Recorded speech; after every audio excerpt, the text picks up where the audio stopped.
저는 지금 블록미디어에서 그 비트코인을 주로 다루는 선임 기자로 활동하고 있습니다.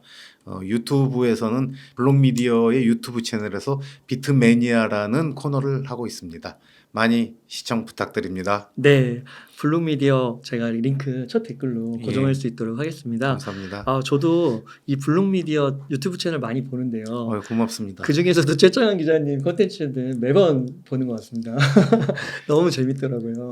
감사합니다. 네, 그래서 오늘도 질문을 좀 드리겠습니다. 예. 오늘 이렇게 또 모시게 된 날이 공교롭게도 정말 역사적인 날이더라고요. 예, 역사적인 날입니다. 네, 그래서 비트코인 현물 ETF가 통과된 날인데요. 예. 그 비트코인을 굉장히 좋아하시고 예. 응원하시는 입장으로서 예. 좀 어떠신가요? 그 비트코인 현물 ETF를 이제 승인해 준 게 미국 정부 아니겠습니까? 네. 미국 증권거래위원회 SEC가 승인을 해줬는데, 그러니까 미국 정부가 비트코인을 인정한 거잖아요. 근데 이 날이 1월 10일인데 네. 15년 전 1월 10일이 또 비트코인에게 아주 역사적인 의미가 있는 날입니다. 그런가요? 비트코인이 P2P 화폐로서 처음으로 네트워크 상에서 이렇게 전송이 된 날이 그 2009년 네. 1월 10일입니다. 정말요? 예, 그러니까 15년 만에 비트코인이 P2P 화폐로서 탄생해서 네트워크에서 전송된 딱 15년 만에 그 미국 정부의 인정을 받은 역사적인 날입니다.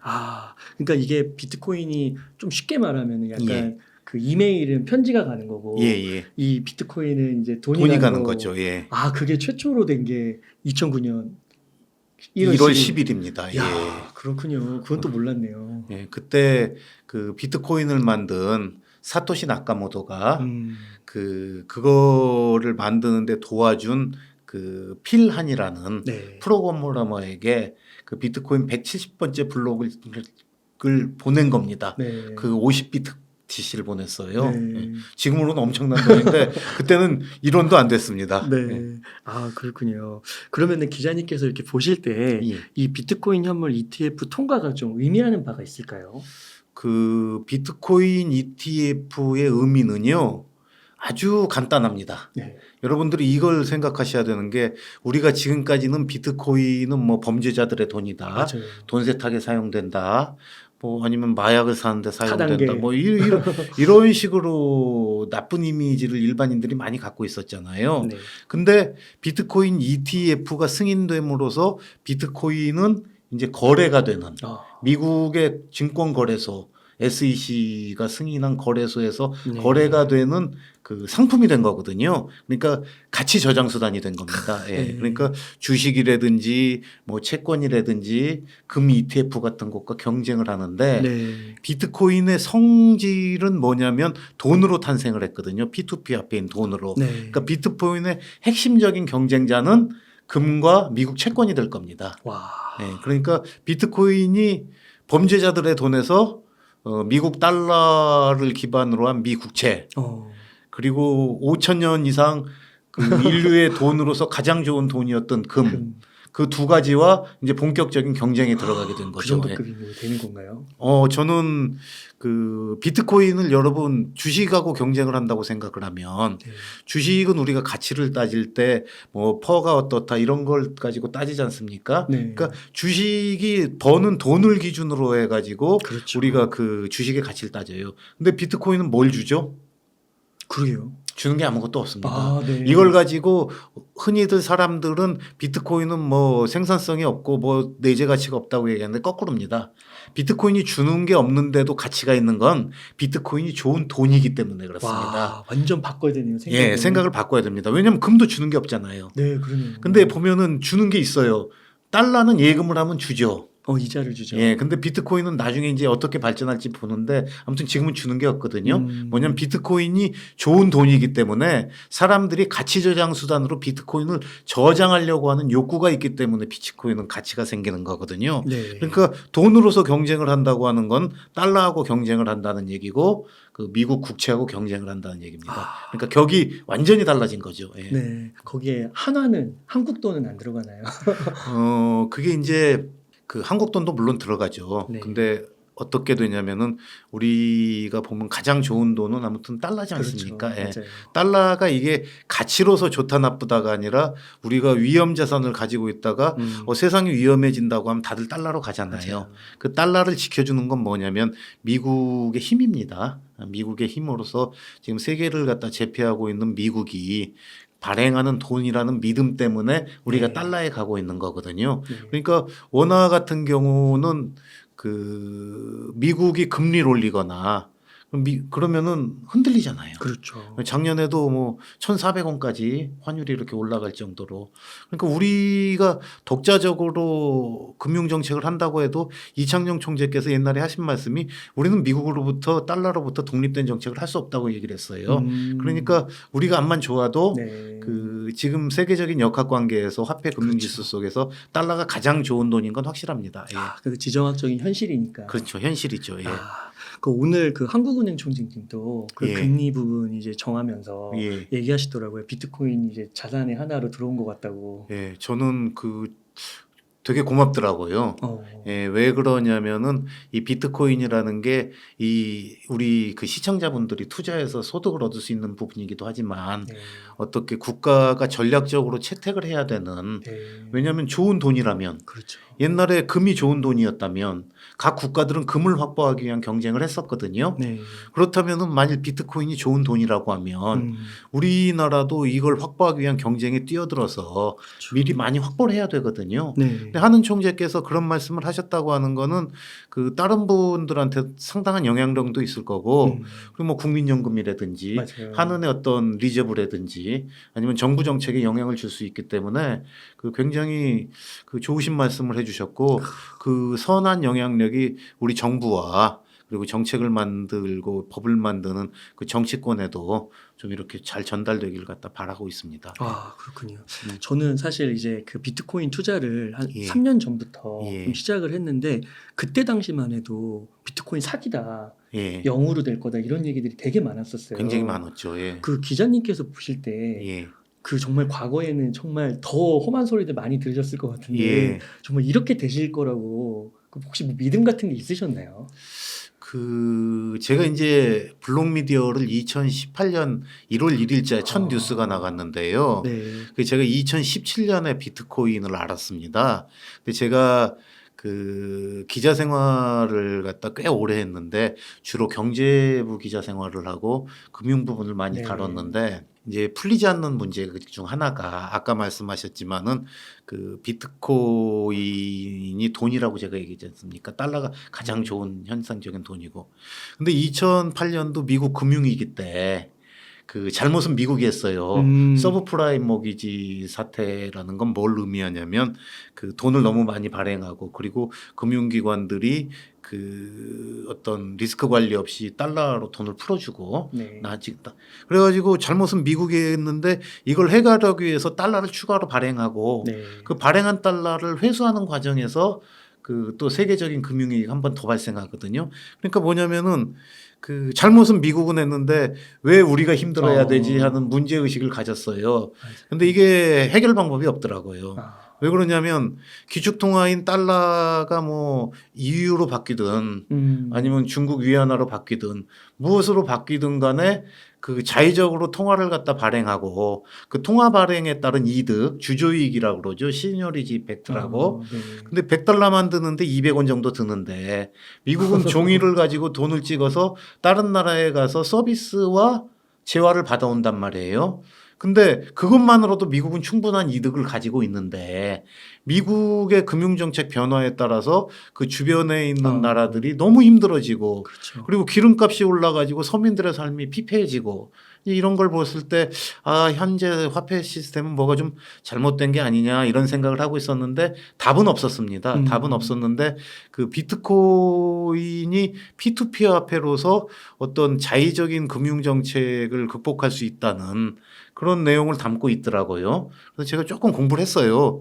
그랬더니 정말 인간의 욕망과 수학과 컴퓨터 공학을 기가 막히게 이렇게 버무려 가지고 그 이렇게 사라지지 않는 진짜 좋은 돈을 만들었다고 주장을 하더라고요.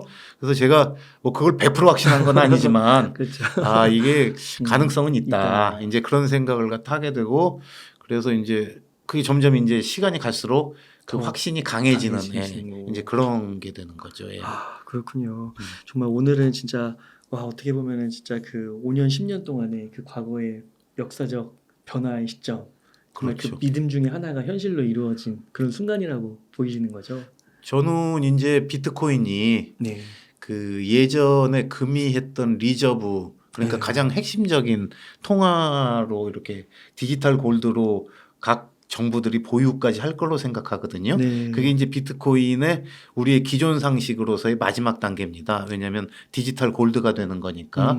저는 이제 거기서 한 단계 더 발전할 걸로 보는데 그 이제 저는 이제 디지털 골드가 될 거라는 확신을 갖다 가지고 있었어요. 왜냐하면은 불합리한 거는 항상 고쳐지기 마련이고 그리고 이 세상에서 어떠한 강대국도 2, 300년 이상 그 헤게모니를 갖다 유지한 적은 없거든요. 네. 그럼 국가의 권력의 쇠락과 함께 그 국가가 발행했던 화폐들은 다 같이 멸망을 했어요. 네.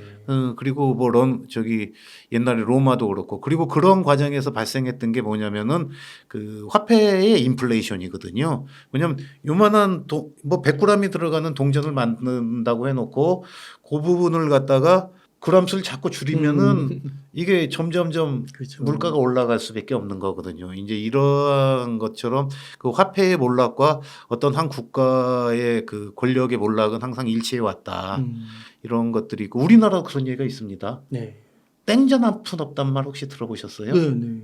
그 땡전이 바로 그 당백전입니다. 아, 하나가 100인 거. 예, 일당백 할 때 그래서 네. 그 대원군이 경복궁을 엄청 중건하려고 당백전을 만들어면서 아. 나머지는 다 똑같은 걸 당백전이다 했는데 이것 때문에 인플레이션이 일어나니까 이제 그 우리 국민 그 당시 조선 민중들이 땡전 한 푼 없다. 이게 돈의 가치가 떨어진 걸 표현하는 표현이거든요. 예, 그러니까 뭐냐면 이렇게 항상 그 국가는 인플레이션을 갖다 만들어 가지고 그 세금을 갖다 가져가고 네. 필요한 돈을 이제 이런 것들은 수없이 반복되어 온 일이거든요. 예, 근데 비트코인이 이제 그걸 해줄 수 있다는 그런 가능성을 꽤 높게 봤는데 그 지금 첫 번째 단계로 이제 들어가는 거죠. 네. 미국 정부가 좋아서 인정해 준 건 아닌 것 같아요. 비트코인이 좋기 때문에 네. 월가도 욕을 하고 미국에서 힘센 다른 사람들이 자꾸 욕을 하거든요. 네. 그러니까 그 욕을 갖다 못 이겨서 결국은 해준 거거든요. 그러니까 비트코인이 스스로 이겨나가고 있는 겁니다. 예. 어떻게 보면은 미국도 문제의식이 있는데 이걸 해결할 방법을 비트코인이 아닌 다른 거에서 찾으려고 노력했을 것 같은데 못 찾아서 또 오는 그런 경우도 있지 않았을까요? 그 미국은 그런 걱정은 사실 별로 안 했을 거예요. 아, 그런가요? 예, 왜냐하면은 그 달러를 갖다가 발행하면서 그 중국이라는 거대한 국가가 또 돈을 살포하는 과정에서 네. 이렇게 경제 속에 포함이 됐잖아요. 네. 그럼 뭐냐면 달러를 갖다가 추가적으로 발행할 수 있는 여지가 계속 커진 거거든요. 그러니까 그 달러를 살포할 수 있는 항아리가 계속 커진 겁니다. 네. 예, 그러다 보니까 그동안은 괜찮았고 근데 이제 이러한 부분이 그래서 흔히들 말하는 그 미국 경제나 증시에서 얘기하는 골디락스라는 어떤 돈은 풀어도 그 물가가 안 오르는 그런 걸 얘기하고 심지어는 어디까지 갔었냐면은 그 현대통화이론이라고 해서 네. 그 비트코인이 아니라 달러를 아무리 풀어도 기축통화국은 물가가 안 오른다. 아, 네. 근데 이제 물가는 안 오르는데 어떤 문제가 생각하냐면 그 통화가 살포되니까 자산 가치는 오르고 그리고 어떤 노동으로 버는 급여는 뭐 일정하기 때문에 빈부의 격차가 발생하거든요. 네. 그러니까 미국에서 나온 현대통화이론이라는 게 뭐냐면은 그 빈부 격차 해소를 위해서 금융을 통해 갖고 돈을 살포하지 말고 정부가 직접 돈을 뿌리자. 그게 현대통화이론이고 바이든 대통령이 그 팬데믹 기간 중에 그 직접 돈을 막 줬지 않습니까? 이제 그게 가능했던 거는 미국이 기축통화국이라서 그런 건데 그래도 영원할 수는 없는 거죠. 지구라는 한정된 데서 하는 거니까. 예. 아, 그렇군요. 그러니까 미국 정부는 그런 부분에 대한 고민은 지금까지 뭐 거의 없었다고 봐도 될 것 같고요. 네. 아, 네. 그러면은 그 기자님께서 금을 이제 금이랑 경쟁을 하는 거고 예. 또 금을 넘어서서 그 이후에 또 진화되는 업그레이드가 예. 있을 것이다 했는데 예. 그러면은 이게 시가총액적으로 예. 따져봤을 때 금의 시총을 넘을 거라고 보시는 거예요. 그 금의 시총을 넘을 수밖에 없는 이유가 제가 보기에 네. 그 금은 그 오랜 기간 동안 돈으로 활동하고 또 장신구로 이렇게 이용돼 왔는데 네. 금의 핵심적인 기능은 가치 저장 수단입니다. 네. 그래가지고 그 각국 중앙은행들이 아직도 금을 보호하는 이유가 그 미국 정부도 그 FRB도 금을 보유하고 있어서 금 가격 상승에 따라서 그 자산이 계속 늘어나게 돼 있습니다. 그렇기 때문에 부채를 갖다 금이 커버해주고 있어요. 그래서 대차 대표조표상에 그렇기 때문에 그 근데 뭐냐면은 금이 지금 14조 달러거든요. 네. 근데 통화의 가치 중에 그러니까 우리가 흔히 말하는 돈, 화폐라고 하는 게 뭐냐면 그 어떤 교환 결제의 수단 그리고 가치의 척도 네. 그리고 가치 저장 수단 세 가지거든요. 네. 근데 이게 그 받아들여지는 게 어떤 식으로 받아들여지냐면은 처음에는 가치 저장 수단으로 아 쟤는 굉장히 좋은 거야. 쟤는 굉장히 훌륭한 금속이기 때문에 옛날에 철이 그랬고 뭐 구리가 그랬고 그러니까 이걸 우리가 네. 그러니까 금속 화폐는 화폐로 쓰자 이렇게 되는 거거든요. 그러면서 가치 저장을 갖다 할 때는 좋은 거는 먼저 갖고 있어요. 네. 왜냐하면 가격이 계속 올라가니까. 네. 이제 그 다음에 가격이 일정한 수준에 올라가게 되면 이제 그때부터 교환의 수단으로 사용되게 되거든요. 그리고 교환의 수단으로 사용돼야지 그 다음 단계로 그 가치의 척도가 화폐의 척도가 되는 겁니다. 교환이 되니까. 네. 그러니까 이걸로 표현하자. 근데 지금 보면은 그 비트코인은 그 세 가지로 이미 다 사용이 되고 있지만 교환의 수단으로는 별로 안 써요. 네. 왜냐하면 대부분의 사람들이 그냥 갖고 있잖아요. 모으고 싶어 하잖아요. 왜냐하면 그 호들이라고 그 우리말로는 존버를 이렇게 존버. 해석이 되는데 그 이유가 뭐냐면 비트코인을 이미 알고 있는 사람들은 이 비트코인의 장점 P2P 화폐로 만들어졌지만 그 P2P 화폐로 만들어졌지만 발행량이 제한되고 2,100만 개로 2140년까지 4년마다 반감기를 통해서 그 발행량을 그 절반씩 줄여서 2140년이 되면 2100만 개가 다 발행되는 와. 이런 투명한 어떤 통화 발행 정책을 가지고 있거든요. 그러니까 뭐냐면 이렇게 발행량이 계속 줄어든다는 거는 시장의 공급량이 계속 줄어든다는 얘기 아니겠습니까? 네. 이 공급량이 줄어들게 되면은 어떻게 되냐면 모든 물품의 가격은 공급과 수요에 의해서 결정되는데 그렇죠. ETF에서 봤듯이 수요는 계속 늘어나고 네. 공급은 앞으로 계속 줄어들 거다. 그리고 전제가 이거는 나라에서 보장은 해주지 않지만 그 인간의 욕망과 수학과 컴퓨터 공학에 의해서 안 망한다라는 네. 확신을 갖고 있다면 네. 그러니까 수요와 공급의 법칙을 믿고 그리고 이 비트코인이라는 게 그 불멸하는 존재라는 걸 갖다가 내가 공부를 통해서 확신한다면 이걸 팔 필요가 없는 거죠. 불멸의 존재. 네. 불멸이라는 게 뭐냐면은 네. 비트코인은 51%가 그 동의해야지만 이 장부가 바뀔 수가 있거든요. 네.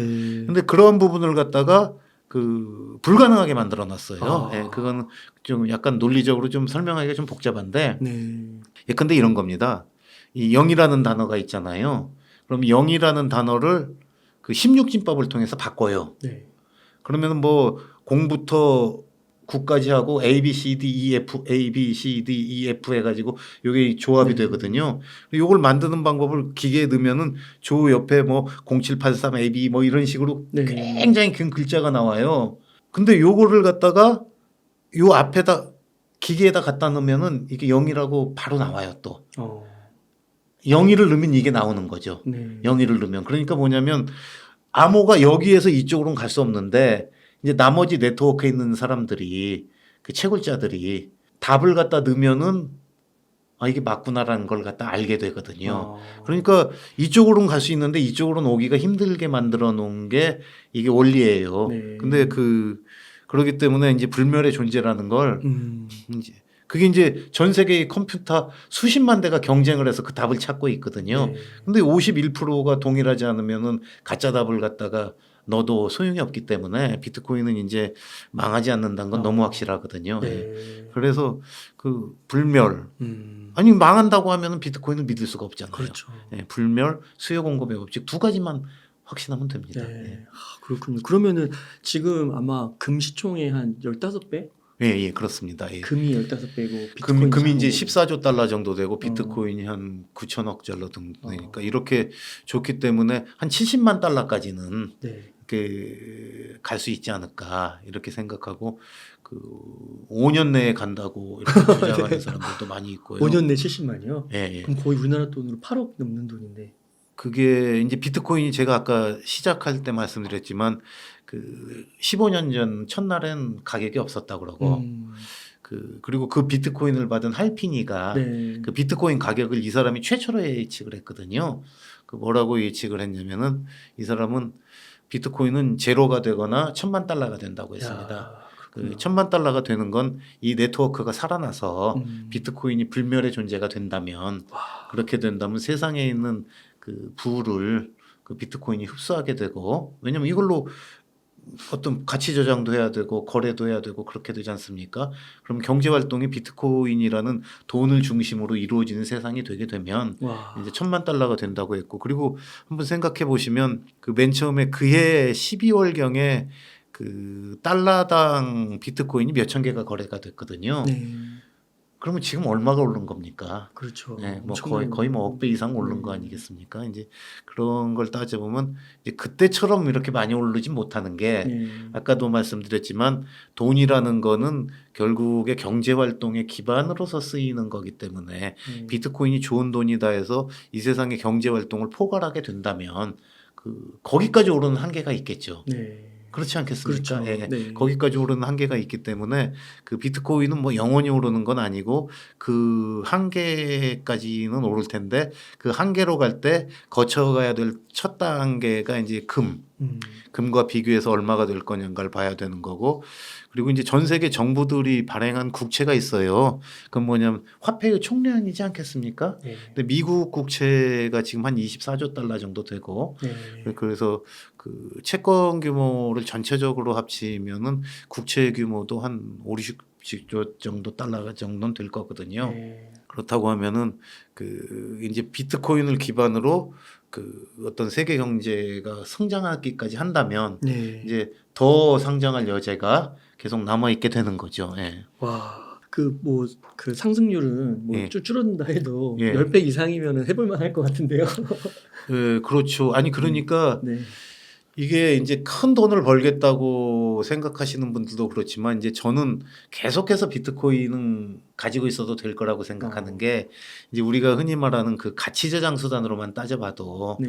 그 경제가 성장하게 되면 그 성장을 어딘가는 묻어놔야 되잖아요. 네. 우리가 보면은 그 부동산 가격이 오르는 게 빌딩에다가 이렇게 예. 하고. 빌딩도 그렇고 또 그 땅값도 오르는 게 맞아요. 뭐냐면 그 경제가 성장을 하고 생산성 향상이 되면은 한정된 재화인 부동산의 가격은 따라서 오르는 거거든요. 뭐 농촌에 있는 밭을 가진 분들이 거기서 생산성을 올린 게 아니라 그쵸. 그 전체 큰 경제가 뭔가를 이뤄냈을 때 그 대가가 이렇게 나눠지는 게 그 사람들이 꼭 필요한 자산에 들어가듯이 경제를 이루는 기본 돈이라는 게 있고 이 돈이라는 게 누가 마음대로 공급량을 늘리지 않는다면은 네. 이 돈이라는 거는 그 경제의 성장에 따른 과실 정도는 계속 담아낼 거기 때문에 비트코인은 저축 수단으로는 계속 갈 거예요. 네. 근데 저축 수단으로 가기 전에 가치 저장 수단으로 있을 때 현재 단계에서 그러니까 더 가격이 상승할 때는 뭐 가지고 있는 게 가장 좋은 방법이라고 생각합니다. 아, 그렇군요. 음. 네. 그러면은 그 오늘 이제 그 비트코인 현물 ETF가 통과가 됐는데 예, 그 성명서에 예. 근데 또 좀 문구가 하나가 좀 애매해가지고요. 그거 질문 한번 드리고 네. 싶은데 이런 얘기들을 했더라고요. 이제 번역을 해서 예. 말씀을 한번 드려보면은 오늘 우리는 그러니까 SEC인 거죠. 다수의 현물 비트코인 상장 지수 상품 주식의 상장 및 거래를 승인했다. 예. 그러면서 뭐 이제 좀 어렵기는 한데 그러니까 요는 이거 같아요. 비트코인은 승인하지 않았다. 예. 인정하지 않았다. 뭐 이런 건데 그러니까 ETF는 승인했는데 비트코인은 인정하지 않았다. 이게 무슨 말인가 좀 싶더라고요. 쉽게 얘기하면은 네. 해주기 싫었는데 네. 해줄 수밖에 없었다 이 얘기입니다. 그럼 이걸로 인해서 뭐 예. 좀 그래도 좀 이렇게 비트코인에 대해서 좀 이거 확신이 좀 덜하신 분들은 흔들릴 수 있잖아요. 이거 바뀌는 거 아니야, 막 나중에. 네. 제가 아까도 말씀드렸다시피 네. SEC가 뭐 흔쾌히 비트코인을 받아들여서 해준 게 아니고요. 네. 좀 짜증이 날 거예요. 하지만은 월가에서 다 욕을 하고 있지 않습니까? 월가에서 다 욕을 하고 있고, 그리고 그 비트코인 ETF를 갖다가 그레이스케일이라고 비트코인 신탁사가 있거든요. 네. 여기서 법원에다 그 그레이스케일이 비트코인 ETF로 바꿔달라고 그랬어요. 신탁을. 왜냐하면 신탁은 청산하고 이러는데도 굉장히 복잡하고 그 사람들이 여기서 돈을 빼나가기가 힘들거든요. 그러다 보니까 그 마이너스 프리미엄이 붙어서 거래가 되니까 네. 주식처럼 간단히 거래가 되고, 그리고 비트코인 현물을 기반으로 해가지고 언제든지 청산도 할 수 있는 ETF로 바꿔달라고 했는데 그 SEC가 안 해줬거든요. 근데 안 해준 이유가 뭐냐면 그 비트코인은 가격 조작이 될 수가 있기 때문에 해주면 안 돼. 그랬더니 법원이 뭐라고 했냐면은 야 저기 선물 ETF는 니네들이 해줘놓고 현물 ETF를 안 해주는데 내가 보기엔 그게 그건 것 같은데 니들 논리가 궁색하다. 그러네요. 그리고 행정적으로 너무 자의적이다. 그러니까 해주라고 한 건 아닌데 네. 니네들 논리가 말이 안 돼 그런 거예요. 그러니까 SEC 입장에서 이제 거기서 이제 꼬리를 내리기 시작하고 월가에서도 계속하고 그러니까 할 수 없이 해줬거든요. 할 수 없이. 제가 보기에는 뭐 꼭 해주려고 한 게 아니라. 그러니까 그 미국은 또 그 법원이 세지 않습니까? 불문법으로 돼 있어가지고 어떤 행위를 갖다 나중에 법이 그렇게 법원 판결에 의해서 내려지면 행정부가 그게 따라야 되니까. 네.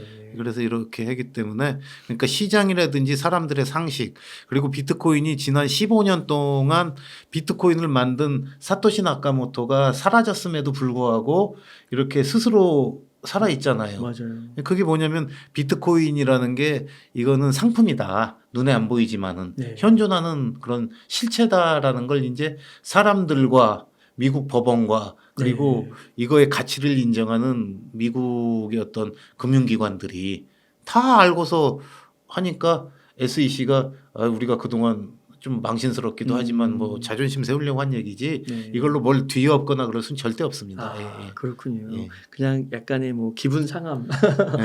뭐 그런 정도의 자존심, 이렇게, 예. 자존심 끝까지. 아, 그렇군요. 그렇지만 뭐 이런 게 뒤바뀌거나 막 불안해서 뭐 뒤집히거나 막 이런 그렇게까지는 저는 그렇게 생각합니다. 아, 여기까지 온 것만 해도 어딘데. 네. 아, 그렇군요. 예. 아, 그리고 또 요런 좀 의심이 좀 들 수 있는 게 비트코인 현물 ETF가 예. 출시가 됐는데 아, 이게 정말로 많은 자금들이 쏟아져 들어올 것이냐. 왜냐하면은 그런 거죠. 이게 주식 투자에 관심 없는 분들은 이 모바일 앱이 있어도 그 되게 편한데도 안 하잖아요, 투자를. 그런다고 해서 비트코인 이런 게 생긴다고 해서 과연 사겠냐 이런 또 질문을 하시더라고요. 그 이제 저 같은 경우는 이제 2017년부터 주변 분들하고 얘기하다 보면 저한테 이제 주로 비트코인을 물어보거든요. 네. 물어보시면 제가 이제 계속 얘기를 하고 어떻게 사라고 말씀을 드려요. 네. 근데 이제 저도 연식이 좀 되다 보니까 아닙니다. 저보다 좀 젊은 분들까지도 못 사요. 왜냐하면 그 젊은이들 입장에서는 뭐 이렇게 앱에 접근해 가지고 거래소하고 그리고 은행 앱을 연결해 가지고 뭐 이러는 게 굉장히 뭐 손쉬운 일이잖아요.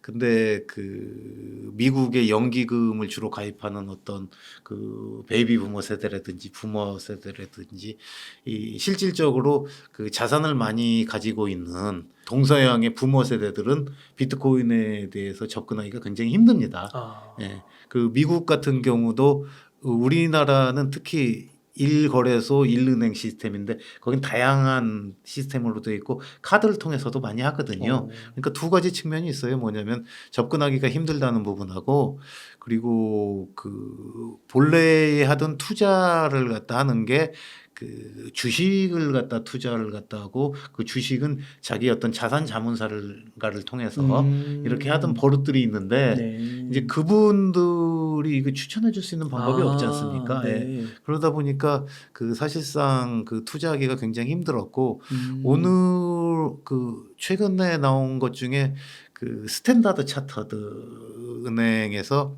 그 비트코인에 뭐 올해 1,000억 달러가 들어서 내년이면 비트코인이 25만 달러까지 갈 거다. 내년에요. 예, 이렇게 얘기를 했는데 그 블룸버그에 있는 ETF 분석가가 저는 이제 적은 것만 2개 얘기하는 겁니다. 네. 그 비트코인 분석가가 ETF 분석가가 뭐라고 그러냐면 에릭 발추나스라는 분이 1,000억 달러라는 거 저기 미친 수준이다.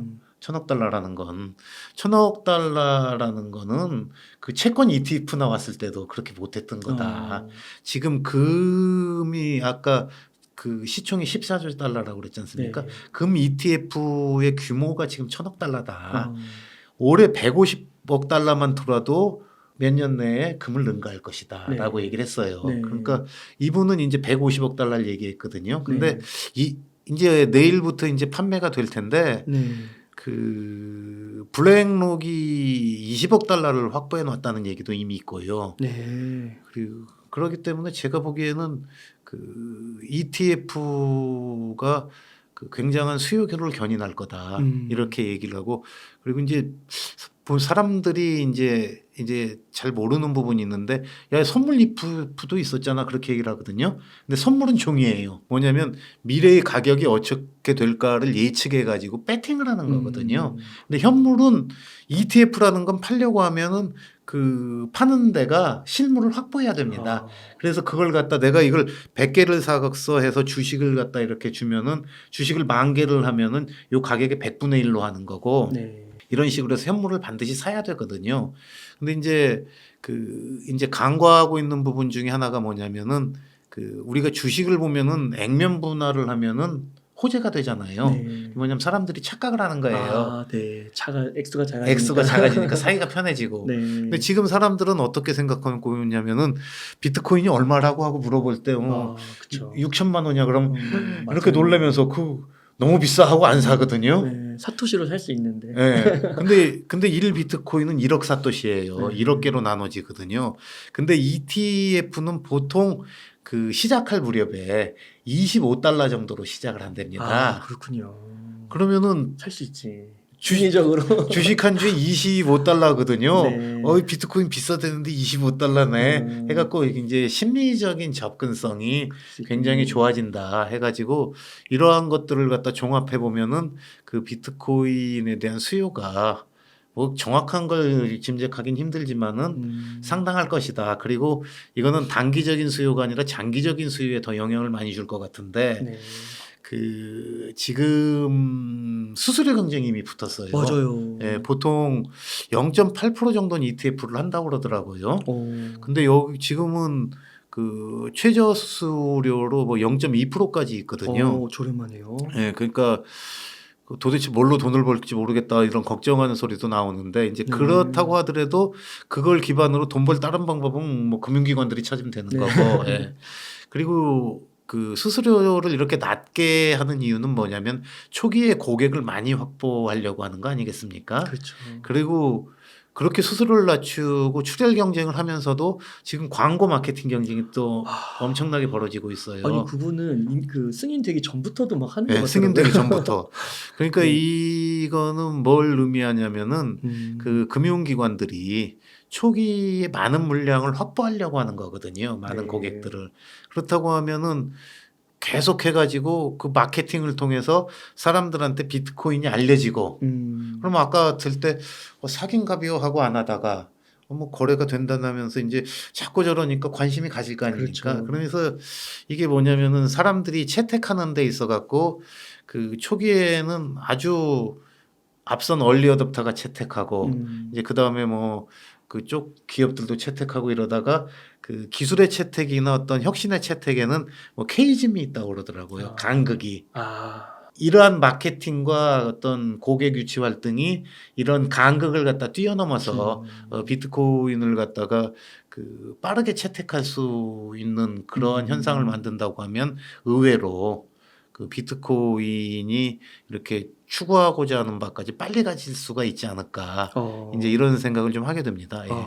그러면 이게 ETF도 하나의 상품인데 예. 흥행할 거라고 좀 보시긴 하세요.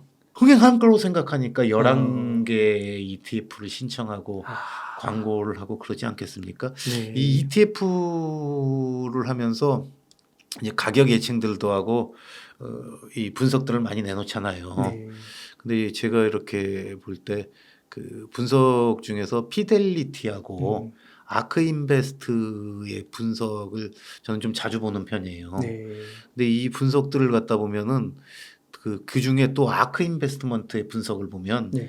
비트코인 가격이 여기도 그 2030년까지는 뭐 적게는 뭐 한 65만 달러, 70만 달러에서 네. 많게는 100만 달러가 넘어갈 거다. 네. 이렇게 예측을 해요. 와. 이렇게 예측을 하면서 거기에 이제 근거로 제시하는 게 아까 말씀드렸다시피 리저브 커런시, 그러니까 각국의 중앙은행들이 그 금을 일부 보유하고 달러하고 이렇게 골고루 보유하지 않습니까? 네. 일부를 보유하는 걸 가정을 조금 해요. 네. 그리고 요 레인지가 있을 거 아니에요. 그래서 여기서 최소 최대가 나오는 거예요. 그리고 두 번째로는 P2P 화폐로 비트코인. 뭐냐면은 그 개인들이 예컨대 전쟁이 나가지고 갖고 가기가 편하니까 그렇죠. 이렇게 숨겨놓는 화폐가 있을 수가 있고, 그리고 그 이게 송금이나 이런 데도 편하거든요. 그러니까 이러한 거래를 위해서 조금 쓸 수가 있고, 그리고 기업들이 회계장부 속에 넣어놓을 수가 있고, 뭐 요런, 그리고 금융기관들이 가치 저장 수단으로서 고객들한테 파는 상품으로 보유할 수가 있고, 네. 이런 것들이 그 총 자산의 몇 프로, 뭐 내가 거래에 쓰는 거에 몇 프로 이렇게 조금 해가지고 네. 이렇게 계산한 게 65만 달러에서 한 야. 100만 달러 이렇게 계산을 했거든요. 네. 그리고 조금씩 올라가고 있습니다. 왜 올라가냐면 똑같은 분석을 하더라도 그 전체 경제 규모가 커지기 때문에 그러니까 이거 시계열상에 따라서 비트코인은 커지게 돼 있거든요. 네. 예, 그런 걸로 이렇게 돼 있듯이 그 저는 이제 뭐 참고하고 들으시지만 저는 그 2017년부터 비트코인이 세상을 바꿀 거라고 생각해서 와. 이 부분에 대해서 그 계속해서 얘기도 하고 글도 쓰고 그리고 자그마한 미디어를 만들어서 사람들에게 알리기 위해서 이렇게 노력을 하고 있는 거기 때문에 네. 그 뭐 접어 들으셔도 됩니다. 하지만 제 생각은 그렇습니다. 예, 예. 아니 근데 그게 진짜 2017년부터 그렇게 활동해 오셨으면 진짜 2023년 지금 오늘 ETF가 승인된 시점에서 보면 진짜 이건 상점벽해 완전 뒤집어진 것 같아요. 너무 많이 이루어진 것 같거든요. 그렇죠. 네. 저 비트코인 회사 운영하느라고 많이 팔았습니다. 초기에 회사도 비트코인 팔아서 만들고 조금 갖고 있던 거. 네.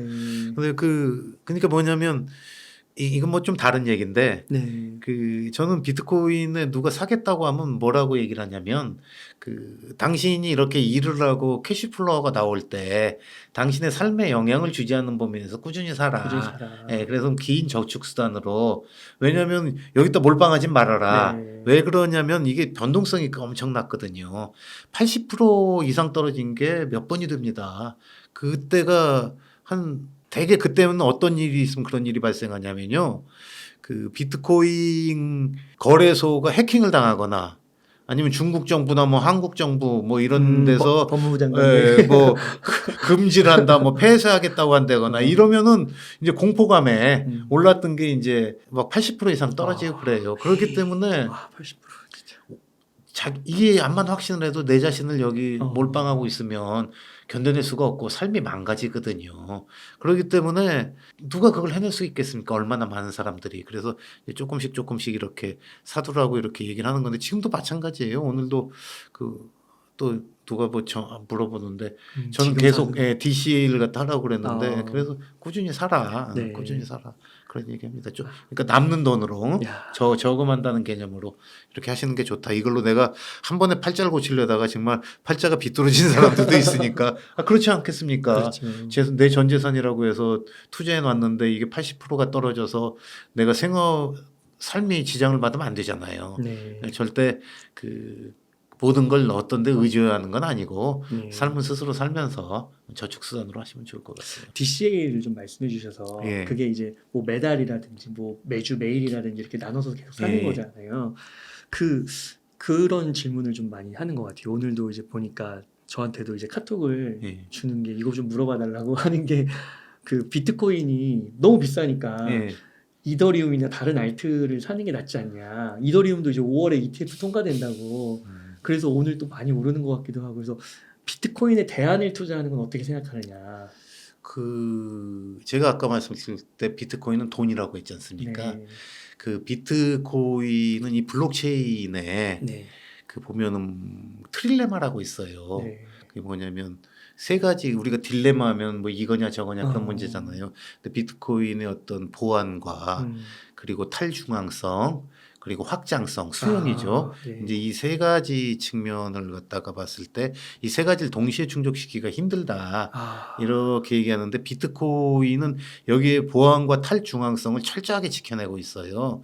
그래서 그 블록 사이즈도 넓히지도 않고 좀 보수적으로 그래서 비트코인이 돈이 되고 가치의 저장 수단이 된 겁니다. 네. 왜냐하면은 그 사람들이 더 편하게 쓰고 더 이렇게 널리 쓰이게 하기 위해서는 그 뭔가 하나를 포기해야 되거든요. 근데 그 이더리움은 제 생각에는 그 탈중앙성을 포기하지 않았나. 그리고 왜 올해 이제 그 부텔린이 또 뭐라고 얘기했냐면 이더리움의 스케일링을 갖다 위해서 노드를 또 제한하는 방법을 또 제안했거든요. 네.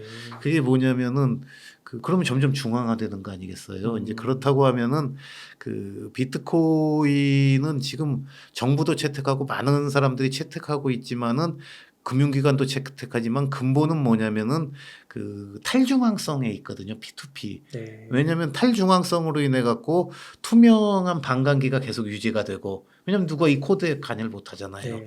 그리고 2140만 개라는 제한된 발행량이 유지가 되는 거거든요. 네. 근데 이 부분을 갖다 포기한다 그러면은 그 비트코인처럼 가치 저장 수단으로 돈이 되기가 힘들어요. 네. 예컨대 이더리움에 기반했던 그 유니스왑이라는 그 디파이의 핵심 그게 네. 있는데 제가 옛날에 그 보고 나서 이게 무슨 디파이야 그런 생각을 했던 게 뭐냐면은 디파이라는 건 그냥 탈중앙 금융 그렇죠. 아닙니까? 네. 근데 미국 정부가 이렇게 싫어하는 코인을 삭제를 했어요. 거래상을 갖다가. 그게 뭐냐면은 그 탈중앙성 부분에 있어서 그 침해받을 수밖에 없다. 보안 그리고 비트코인은 보안 확실히 지금까지 유지되고 있지 않습니까? 제가 이거 이더리움이나 다른 코인들을 이렇게 비하하는 게 아니라 그 저는 그런데 혁신이 있다고 생각합니다. 왜냐면은 이제 근데 기술 기업하고 비슷하다고 생각하셔야 될 것 같아요. 그러니까 이더리움이라는 게 굉장히 좋은 기술 기업이 될 수도 있고 네. 그렇지만 그 탈중앙화된 돈은 아니다. 그러니까 저는 그 비트코인하고 코인을 이렇게 분류해 가지고 그 알트코인을 C코인이라고 하고 모두 사기라고 하는데도 찬성을 안 하거든요. 왜냐하면 비트코인은 경쟁자가 금이고 돈인 거예요.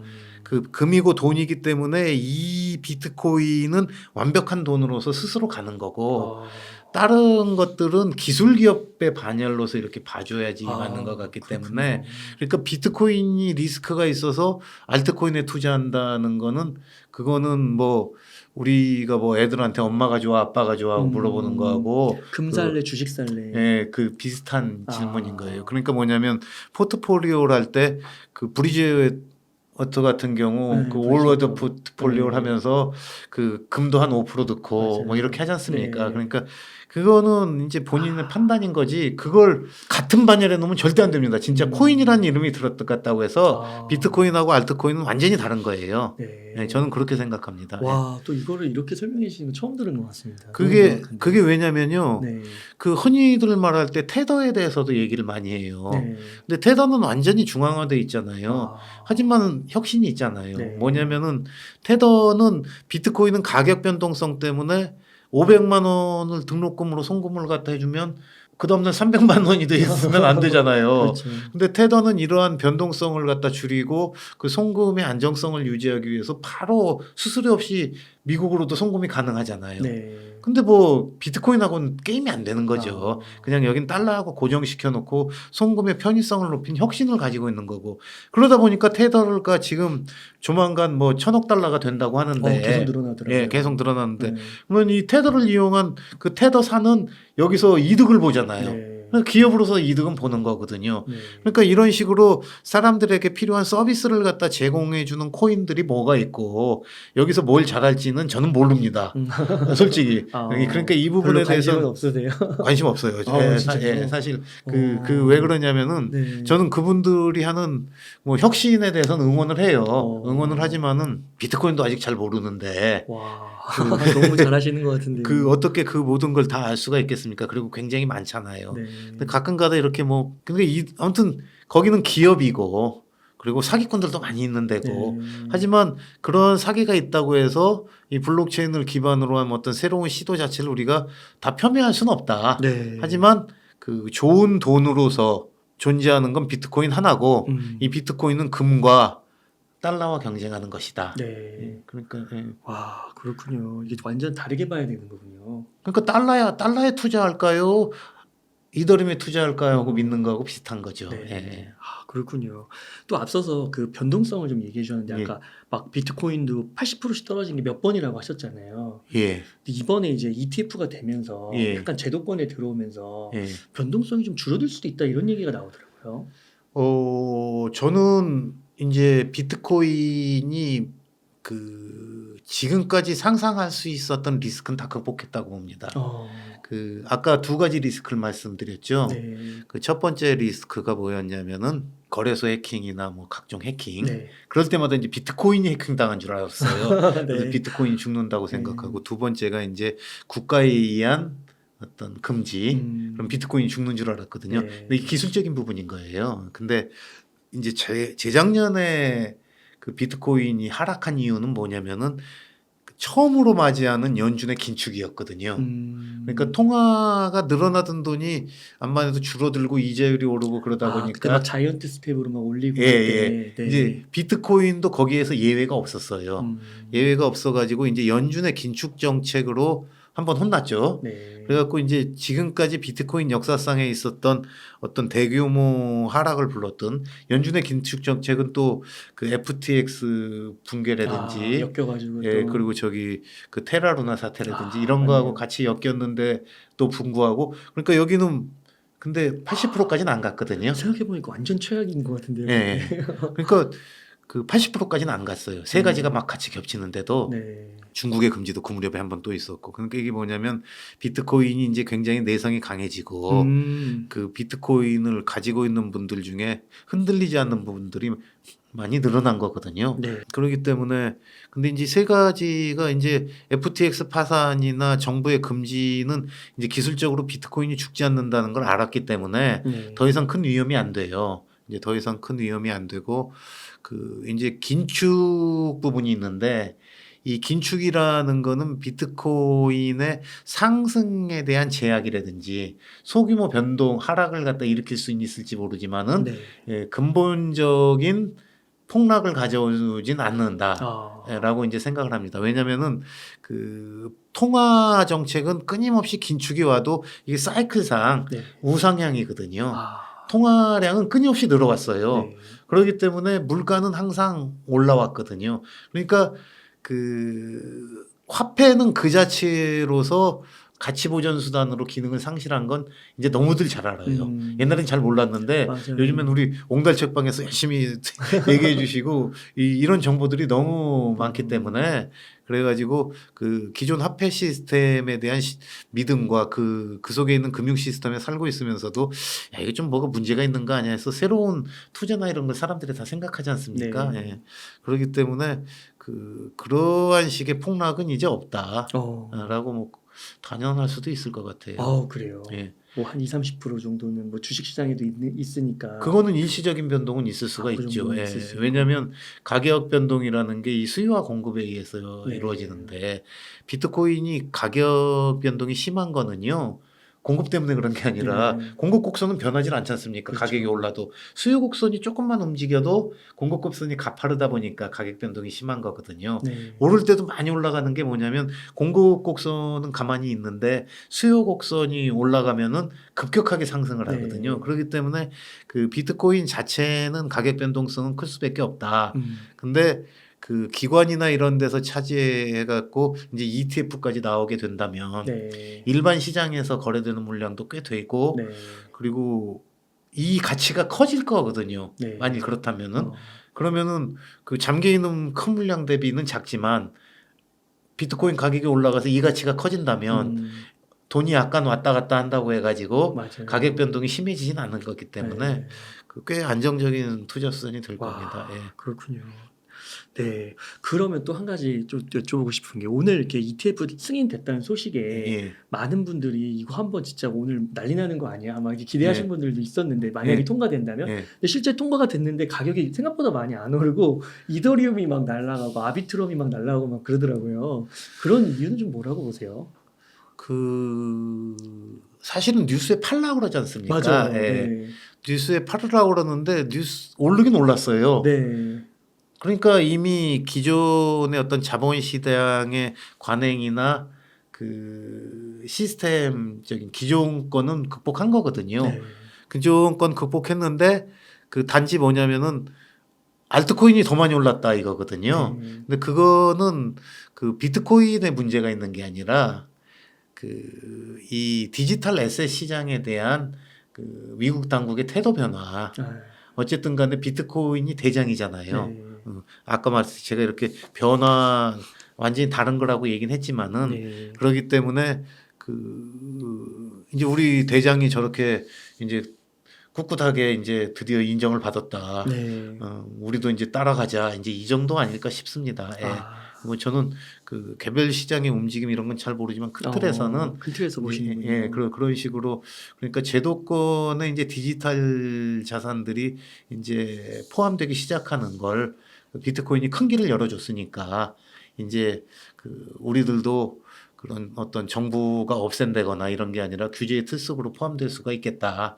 그러면은 규제의 틀이라는 건 두 가지예요. 뭐냐면은 그 인정받는다는 거하고 또 하나는 그 인정받게 됐을 경우에 어느 정도 수준이 있고 기술력과 그런 걸 갖춘 데는 사기성 코인들 제외해 놓고는 이제 피해도 좀 덜 볼 수가 있는 거거든요. 네. 규제라는 건 뭐 이렇게 산업이라는 건 두 가지잖아요. 정부의 정책이라는 건 하나는 육성, 하나는 소비자 보호거든요.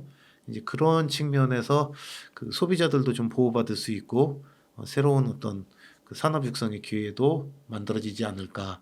이제 이런 생각을 하게 됩니다. 그 대표님께서 2017년부터 예. 이제 비트코인 이 업계에 본격적으로 발을 들이신 거잖아요. 예. 근데 그때 제 기억에 진짜 뭐 교수님들이나 똑똑하시다는 분 예. 한국에 그리고 뭐 작가님들도 예. 계셨고 그 다음에 뭐 고위공무원 이런 예. 분들 중에서도 비트코인을 굉장히 안 좋게 보는 발언들을 많이 한 걸로 제가 기억이 나거든요. 예. 그래서 저도 그때는 이제 사기인 줄 알았고 진짜 무슨 하나의 뭐 튤립버블 같은 걸로 이해를 했었는데 그때 그런 것들을 보면서는 어떤 생각을 하셨어요? 뭐 싸우기도 많이 싸웠거든요. 아, 그러셨어요? 예, 많이 싸웠어요. 어. 뭐 다툼도 하고. 어. 근데 이제 저는 어쩔 수 없는 일이라고 생각을 하고요. 네. 아까 이제 이창용 총재님 참 고맙게 느낀다는 게 이제 그런 과정 속에서 그랬던 거거든요. 어. 근데 이게 비트코인이라는 게 그 혁명입니다. 혁명이라는 건 기존 사고의 틀을 완전히 깨버리는 거 아니에요. 네. 그러니까 우리가 프랑스 혁명 때 보게 되면은 그 공화정으로 갔다 왕정으로 갔다 반복합니다. 그리고 왕을 갖다가 쫓아내고 나서도 또 왕을 찾아와요. 그렇잖아요. 그게 왜 그러냐면 그 당시까지의 이 사람들의 머릿속에는 뭐냐면은 왕권 신수설이거든요. 네. 왕은 신이 정한 거다. 네. 그러니까 신이 정한 놈이 누구지 하고 또 찾아다녀요. 그 핏줄을 따라서. 근데 공화정은 뭡니까? 모든 권력은 국민으로부터 나온다 아닙니까? 네. 그러니까 권력이 하늘에서 나오는 거에서 권력이 어. 국민으로부터 오려고 하면 완전 바뀌어야 되는 거네요. 그게 프랑스 혁명이 그걸 만들어냈는데 그 기간도 굉장히 오래 걸리지 않았습니까? 네. 그러니까 이런 혁명이라는 거는 비트코인은 뭐냐면은 그 똑같아요. 뭐냐면 돈은 정부가 만들어내는 거다. 가치를 보장해 주는 거라고 지금 사람들은 맞아요. 머릿속에 가지고 있죠. 특히 언론에서 이렇게 그 문의하거나 그런 데 나와서 얘기하시는 분들은 다 화폐금융학자나 경제학자들이 어. 많아요. 학벌도 너무 좋으시고요. 아니 이분들은 뭐냐면은 네. 그 속에서 배운 사람들이거든요. 네. 돈은 정부가 중앙은행이 만들어내고 뭐 정부로부터 이렇게 뭐 중앙은행은 뭐 독립성을 일정 부분 유지해야 되고 뭐 이런 식의 네. 공부를 평생 하고 그래서 돈을 찍어서 생산성 향상을 이루어야 되고 이러한 사고 방식을 갖고 박사학위도 따고 평생 맞아요. 계신 분들인데 그분들이 갑자기 어디서 뜬금없는 비트코인이 나와서 맞아요. 한다고 하는데 저게 돈이라고 하는데 그게 이해가 되겠습니까? 네. 근데 그 사실 비트코인이 나온 문제의식에 공감을 하고 그 문제의식에 공감을 하고서 이 문제의식을 해결하기 위해서 얘가 과연 그만한 실력을 갖추고 있는 설계가 돼 있느냐 그렇죠. 이 부분을 공부를 해야 되는 거거든요. 음. 공감하지 않더라도. 그런데 미국이 아무런 근거 없이 달러를 갖다 찍어낸다. 물론 아무 근거가 없는 건 아니에요. 미국의 어떤 국력, 네. 군사력, 그쵸. 그리고 경제 금융 시스템 이 근거가 있어요. 전혀 없는 건 아니에요. 거기다 미국도 투자를 하고. 네. 하지만은 이러한 부분이 미국은 너무 쉽게 지들 달러를 찍어가지고 갖다 쓰는 거 아니야? 네. 그리고 왜 그러다 보니까 우리가 힘들지? 이건 문제의식은 충분히 가질 수가 있거든요. 그렇죠. 예, 그런 문제의식을 가지고 그렇다면은 이게 어떻게 극복해야 돼? 그 케인즈 같은 경우는 그 2차 대전이 끝나고 나서 그 브레튼 우즈 체제 그러니까 미국 달러화 중심의 금태환 시스템을 만들 때 이미 문제의식을 가지고 있었어요. 네. 그래갖고 시니어리 아까 말했던 어떤 주조이익을 갖다 일반 국가가 갖는 게 아니라 세계 공동화폐를 만들어서 거기서 하고 통화 정책을 하자고 얘기를 했거든요. 네. 그런데 미국이 그걸 안 받아들이고 관철해낸 거거든요. 그러니까 경제학자들도 그런 문제의식을 갖고 있었던 사람들이 있는 거예요. 미국이 아니라고 하면. 아.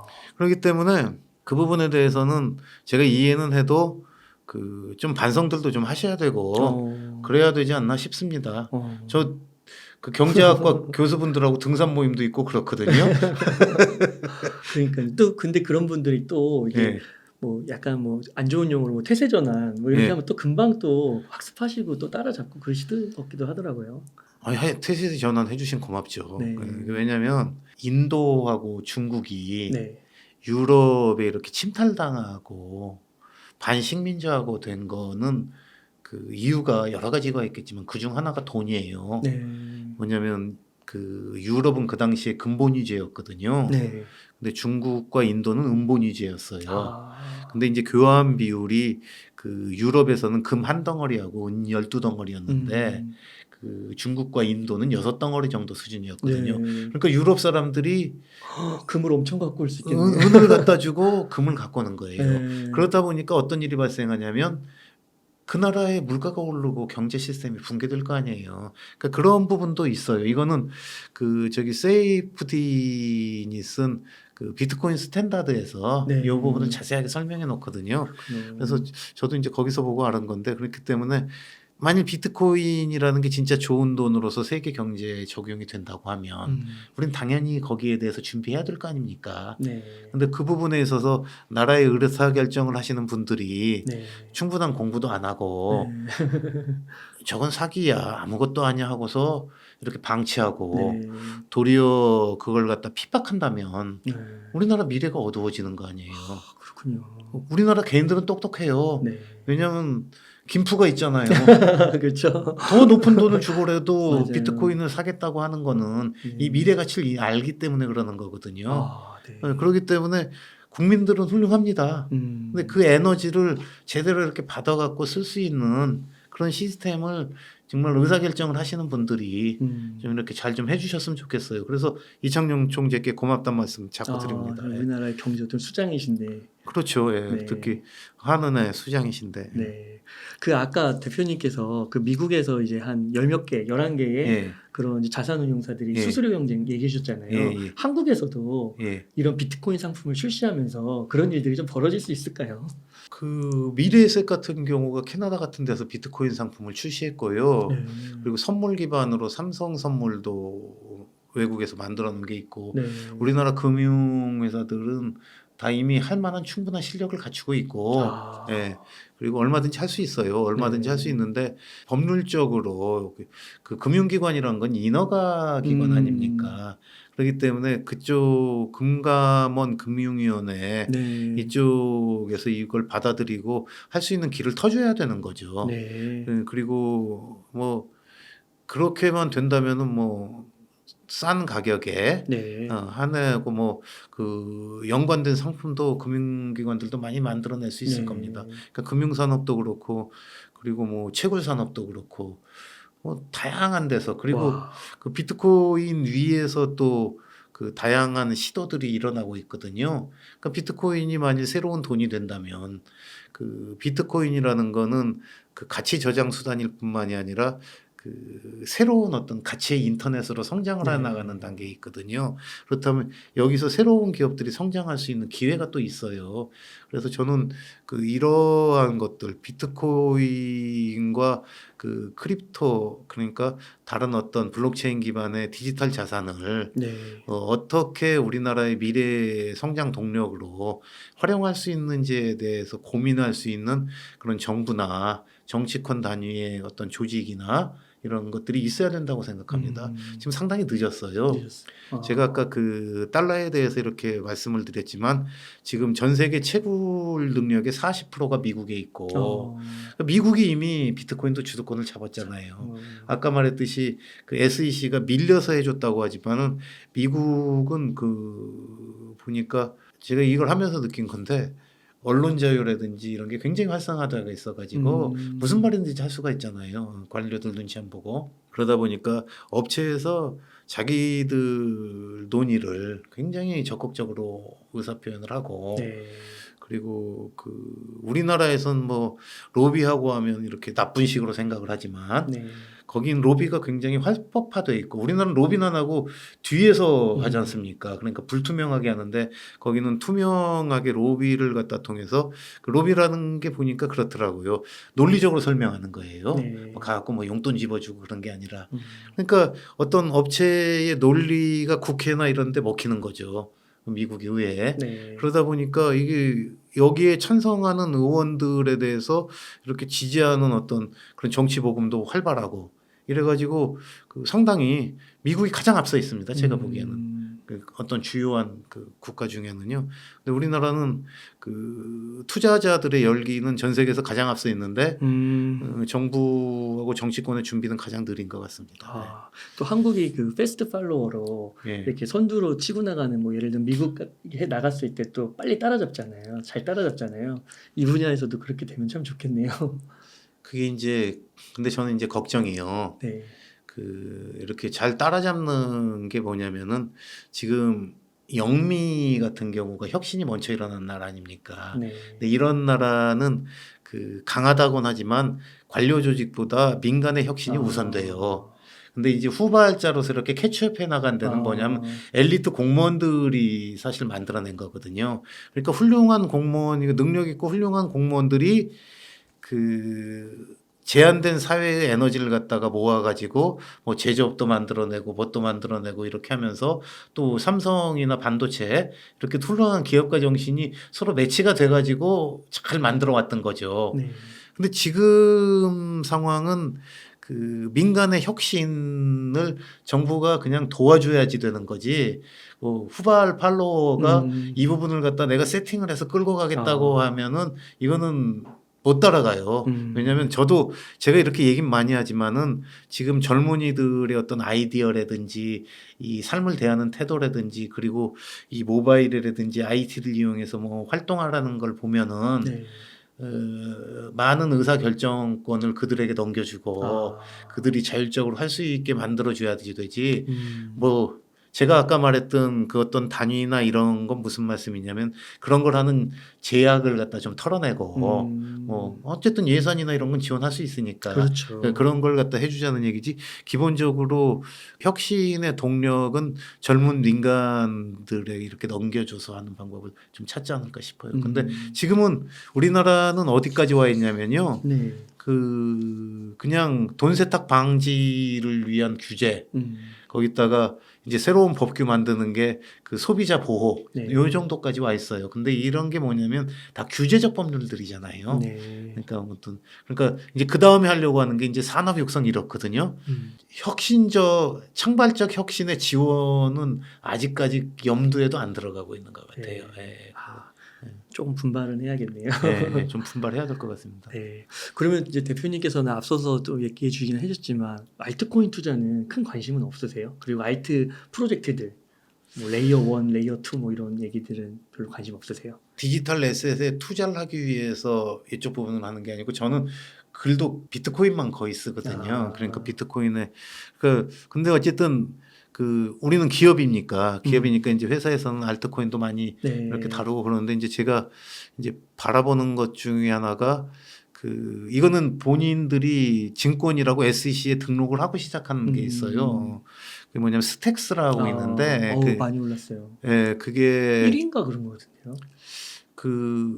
올해 상승률 1위. 그래요? 2023년. 그거를 제가 이제 주목해서 보고 이제 몇 번 방송에서도 우리 비트매니아에서도 좀 얘기는 하고 있는데 한번 관심 갖고 보시라 정도인데 근데 제가 그 기술에 대해서는 잘 모르잖아요. 이게 어떻게 해서 이렇게 잘하는지는 잘 모르는데 일종의 이렇게 생각하시면 됩니다. 제가 아까 이더리움 얘기를 한번 말씀드렸잖아요. 네. 비트코인 위에 이더리움이에요. 그러니까 비트코인은 제가 말씀드렸을 때 어떤 탈중앙과 그리고 어떤 보안 이 부분에 철저하다 보니까 이제 수용성이 굉장히 떨어지잖아요. 근데 이제 여기도 템룻이라는 업그레이드를 한번 했습니다. 그래서 아주 작은 정도의 스마트 컨트랙트를 할 수가 있어요. 이제 그 부분하고 아마 연결을 해가지고 비트코인 위에서 뭔가를 하겠다는 비트코인 위에서 디파이도 하고 NFT도 하고 그 위에 레이어를 이렇게 올리는 거. 그렇죠. 예. 비트코인 레이어 2가 되는 거예요. 근데 여기서 이제 주목할 게 이제 레이어라고 얘기를 했지 않습니까? 그리고 제가 이제 비트코인이 가치 저장 수단이라고 했는데 이 레이어라는 개념은 어떻게 받아들이시면 되냐면 이더리움 위에 다양한 레이어들이 올라가잖아요. 우리가 인터넷을 보면 인터넷 위에 뭐 구글도 올라가고 뭐 페이스북도 올라가고 이런 것들이 올라가거든요. 근데 우리는 여기서 뭘 하냐면은 인터넷 위에 있는 구글이나 페이스북 주식은 살 수가 있잖아요. 근데 레이어 비트코인 위에 이러한 것들을 만드는 일종의 어떤 건설업체 그리고 이더리움이 하는 스마트 컨트랙트 역할을 하는 게 스택스라는 거거든요. 그럼 이 비트코인 위에서 뭔가 하고 싶은 사람들이 당연히 생길 거 아니겠습니까? 그게 가능하다면. 근데 그걸 가능하게 해주겠다는 거거든요. 그럼 뭐 한번 지켜볼 필요성이 있다. 이제 이렇게 얘기하는 거고. 제가 이제 처음에 얘기할 때 비트코인은 가치 저장 수단으로서 가격이 많이 상승한 뒤에도 안정적인 저축 수단으로는 될 것이다라고 이 말씀을 드렸잖아요. 근데 만일 저러한 시도가 성공을 한다면 비트코인은 그냥 경제 성장률을 담아내는 가치 저장 수단이 아니라 이 위에서 성장하는 업체들이 많이 큰다면 이게 다 비트코인을 필요로 할 거 아니에요. 자연스럽게 커지겠네요. 그럼 비트코인은 일종의 월가에서 금융기관들이 장사를 하기 위해서 건물을 지을 때 땅값이 오르듯 비트코인 레이어 2가 성공을 한다면입니다. 저는 그렇죠. 아직 자신은 못합니다. 성공을 한다면 근데 저는 이런 혁신의 시도에 대해서는 관심을 갖고 지켜볼 필요가 있다고 되게 생각해요. 뭐 많이 하던데요. 예전 트위터 전 창업자도 막 그렇게 하는 것 같고. 약간 달라요. 약간 달라요. 예, 여기하고 이제 트위터의 잭도시가하고 조금 다른데 그러니까 뭐냐면 잭도시는 전부 탈중앙 방식으로 하려고 그래요. 어떤 SNS도 탈중앙 방식으로 하려고 그러고. 근데 그래도 이제 비트코인 가치 높아지겠죠. 근데 여기는 이제 기업 스타일로 하려고 하는 거기 때문에 이제 그런 차이점은 있어요. 잭도시도 물론 기업이기 때문에 거기서 수익을 내야겠긴 하겠지만. 그래가지고 그렇다고 하면은 또 제가 아까 말씀드렸을 때 0, 1을 암호를 넣어가지고 하면은 숫자가 나온다고 했잖아요. 그걸 만들어 놓은 사람이 누구냐면 아담백이거든요. 아, 네. 아담백이 블록스트림이라고 해서 그 엘살바도르의 비트코인 도입을 도운 사람인데 네. 그 비트코인 백서 논문에 백서에 유일하게 이름이 올라가 있는 사람이에요. 그걸 요 사람이 만들었다. 근데 이 양반이 지금 하고 있는 게 그 리퀴드라는 솔루션을 비트코인 레이어 2거든요. 이것도 네. 그 하고 있어요. 그냥 뭐냐면 그 레이어 중에 라이트닝 네트워크란 건 P2P로 돈을 주고받길 쉽게 해주는 거고 네. 왜냐하면 비트코인은 10분마다 블록이 형성되는데 그 블록이 형성되는 10분을 기다릴 수가 없잖아요. 커피 그렇죠. 마시고 바로 돼야 되잖아요. 네. 이제 그걸 해주고 그리고 10분마다 블록이 형성되면서 또 비트코인 네트워크를 통해서 하면은 그 수수료가 저렴할 때도 있는데 비쌀 때가 있어요. 그 교통 체증이 생기면 그 급행료를 받아요. 네. 그래갖고 이게 올라가기 때문에 그런 거 없이 해주는 P2P가 이제 라이트닝 네트워크인데 이제 이 리퀴드에서 뭘 하려고 하냐면 좀 기업이나 금융기관 간에 대규모 자금 비트코인 이체를 해주려고 하는 거예요. 네. 이제 그런 걸로 하고 그러니까 비트코인 위에서 지금 굉장히 많은 산업이 발달을 하고 있는데 네. 그런 부분이 우리나라에서는 굉장히 미약하죠. 네. 왜냐하면 IT 정부가 그 예컨대 그 모태펀드에서 이렇게 돈을 줘야지 혁신 기업들한테도 돈이 가거든요. 근데 블록체인 비트코인 얘기 들어가면은 안 줘요. 그러니까 그거는 뭐냐면 하지 말란 사인이거든요. 네. 예. 그게 한 5, 6년 동안 계속 지속되고 있어요. 앞으로 많이 바뀔 것 같은데요. 미국이 이렇게 돼가지고. 지금이라도 바꿔야죠. 네. 지금이라도 바꿔가지고 해가지고 개인이 이걸 사가지고 비트코인을 지금 투자하는 분들이 사가지고 할 수 있는 건 그 개인으로서는 얼마든지 기회가 남아 있어요. 네. 하지만은 어떤 이런 대규모 기술이라든지 그렇죠. 채굴이라든지 아니면은 가격이 많이 오른다고 하면은 그 후발 전에 투자가 되니까. 그 전에 이렇게 연금이라든지 이렇게 사놓는 게 예컨대 네. 우리나라 국민연금이 최근에 그 코인베이스 주식을 네, 사갖고 많이 샀다고. 벌었다고 그랬거든요. 근데 이제 뭐 여기 ETF가 나오면 뭐 ETF를 살 수도 있겠죠. 그럼 연금저축펀드로도 막 살 수 있고 퇴직연금 계좌로도 살 수 있고.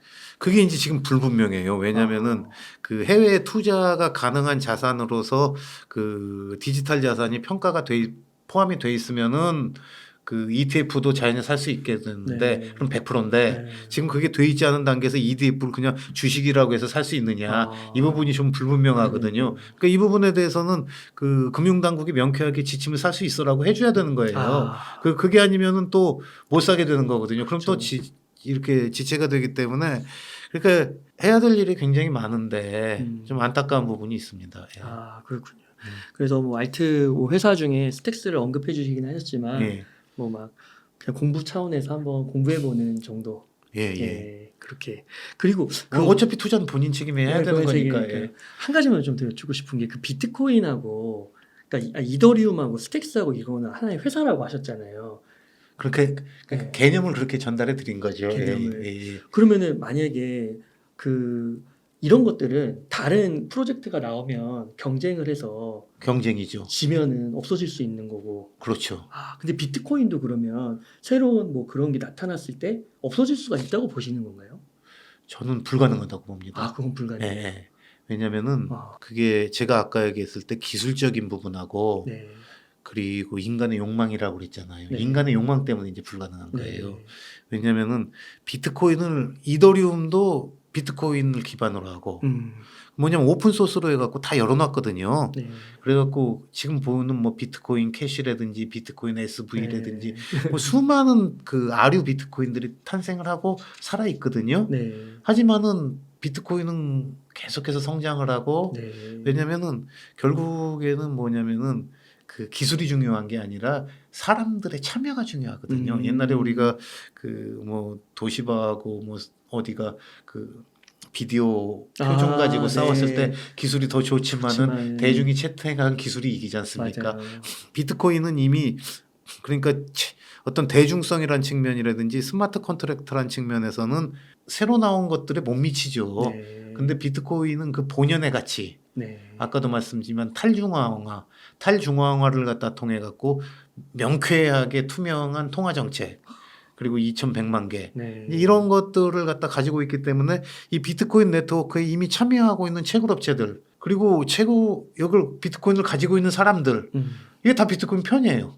그 이미 6천만 원 된 거고 네. 그 가치가. 이제 거기에 이제 연기금들도 들어올 거고 네. 그리고 엘살바도르 같은 나라도 생기고 그러니까 갈수록 편이 늘어나는 거거든요. 그걸 누가 당해내겠습니까? 그쵸. 그걸 따라잡기가 너무 힘들 것 같네요. 네, 불가능하겠네요. 불가능하죠. 예. 15년이 필요하겠네요. 그러니까 뭐 일반 기술 같은 경우에 그거는 사용의 편의를 위해서도 그렇게 안 하는데 여긴 이해관계까지 결려 있는데 참여자들이 네. 그걸 어떻게 뒤집어놓느냐 이거죠. 그리고 예컨대 해킹을 한다고 해도 해킹을 못 해요. 네. 할 이유가 없어요. 네. 왜냐하면 내가 많은 돈을 들여갖고 51%를 장악하잖아요. 그러면 이쪽은 똥값이 돼요. 왜냐하면 저 새끼가 장악했네. 한번 안 믿잖아요. 네. 차라리 그러면 하드포크라면은 진 사람들이 주류가 되는 거예요. 얘가 그 마음에 안 든다. 예, 하드포크에서는 다른 다시 하겠다. 그렇죠. 예. 네. 왜냐면 노드가 살아 있으면 네. 진짜가 이거다라고 하면은 넌 가. 그러니까 너무 보면은요. 그러니까 너무 철저한 설계인데요. 그러니까 그 철학이라든지 제가 아까 네. 1월 10일이 비트코인. 15년 전이라고 했지 않습니까? 네. 그 비트코인 백서를 발간한 날이 10월 31일이거든요. 네. 그날이 뭐냐면 종교개혁 백서가 나온 날이에요. 아 그래요? 네. 그 루터 그때. 네, 그래서 제가 와 진짜요? 종교라는 게 뭐냐면은 그 국가 권력으로부터 카톨릭으로부터. 카톨릭이 국가 권력으로부터 이렇게 네. 분리된 거 아니에요. 네. 그 비트코인은 뭐냐면은 국가 권력과 화폐가 분리되는 거잖아요. 네. 그러니까 그걸 그날 했어요. 근데 이게 우연이 아닌 게요. 1월 3일 날 첫 책을 냈거든요. 네. 그리고 1월 9일 날 제가 송금했다고 그랬잖아요. 그래서 오늘도 혹시 우연이 아닐 수 있다라고 생각하는 게 1월 3일이 뭐냐면요. 루터가 파문당한 날이에요. 아 그래요? 네, 그러니까 그 비트코인 백서를 발표한 날과 네. 그 비트코인의 첫 채굴 날은 그 서양의 종교개혁의 루터의 종교개혁 선언과 네. 파문하고 일치해놨다. 이건 우연이 아니다. SEC 의장이 엑스맨이었나요? 제가 볼 때 갠슬러가 비트맥시가 아닌가. 아 그렇구나. 네, 그건 뭐 그냥 농담이고요. 그래서 그 날짜가 맞춰진다는 게 네. 15년 전에 첫 전송된 날짜와 이게 일치한다. 참 이것도 아이러니입니다. 네. 아 대표님 오늘 진짜 너무 이렇게 정말 뭐라고 해야 되지? 하나의 뭐 이렇게 가치관, 패러다임을 잡아주시는 인사이트 넘치는 그런 얘기를 해주셔가지고 너무 우선 감사드리고. 아유 뭐 너무 좋은 질문 많이 해주셔서 감사합니다. 아닙니다. 그래서 끝으로 예. 이번에는 굉장히 좀 실용적인 질문 예. 하나 좀 드려볼게요. 만약에 한 1억 원 정도 여유자금 있으면 예. 지금 이렇게 ETF가 승인된 시점에 예. 어떻게 좀 투자를 하면 좋을까요? 1억 원이라는 게 있건데 내가 오랫동안 안 써도 될 거라고 하면 저는 여윳돈. 뭐 비트코인에 투자하면 좋다고 생각하고요. 네. 근데 어떻게 투자하느냐고 하시지만 우리나라는 아직 그 비트코인 ETF가 없잖아요. 네. 근데 구매가 가능하다고 하면은 그거는 본인의 역량에 달린 것 같아요. 그 지금 정도의 수수료라면은 뭐 ETF를 그냥 사도 괜찮을 것 같다는 생각이 들고 왜냐면 굉장히 작잖아요. 네. 예. 그리고 그거는 이제 내가 개별적으로 보관하는 비용이나 이런 데도 비용이 들어가거든요. 근데 내가 예컨대 비트코인의 가치에 좀 더 충실하고 싶고 그리고 나는 IT도 능하다. 이러한 분이라면은 그냥 사가지고 지갑으로 빼는 개인 지갑으로 보관해 놓는 아. 것도 방법이죠. 왜냐면은 샀다 팔았다 할 비트코인이 아니기 때문에 네. 그래놓고 그냥 잊고 있어도 되는 거거든요. 네. 예. 그리고 뭐 그 우리 정부가 허용해 갖고 그 퇴직연금 계좌라든지 이런 데 허용을 해준다고 하면 너무 좋겠네요. 예, 일정 비율은 그 부분에 넣어놓으면 음. 그 나중에 노후에 제가 보기엔 도움이 되지 않을까. 어. 그러니까 여러분 저는 기승전 비트코인이기 때문에 염두에 두고서 생각하셔야 됩니다. 네, 대표님 너무 이건 제 의견이고 판단은 여러분들이 하셔야 됩니다. 네, 저희 너무 감사드리고 그러면 끝으로 저희 예. 옹달 책방 시청자님들께 뭐 예. 하고 싶으신 말씀이나 강조하고 싶으신 말씀이 있다면 부탁드리겠습니다.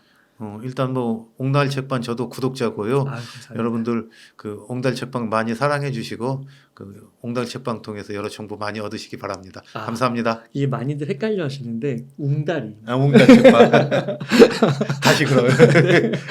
다시 아닙니다. 할게요. 많이들 다들 옹달이라고 네. 하셔가지고 그냥 똑같이 받아드리고 있습니다. 눈이 약간 나빠서 그래요. 네, 대표님 너무 감사드리고요. 그럼 오늘 인터뷰 이 정도에서 마무리하도록 하겠습니다. 이렇게 해서 블록미디어의 최창한 기자님을 모시고 이야기를 나눠봤습니다. 긴 시간 동안 유익한 인사이트 많이 나눠주셔서 감사의 말씀드립니다. 오늘 고생 많으셨습니다. 감사합니다.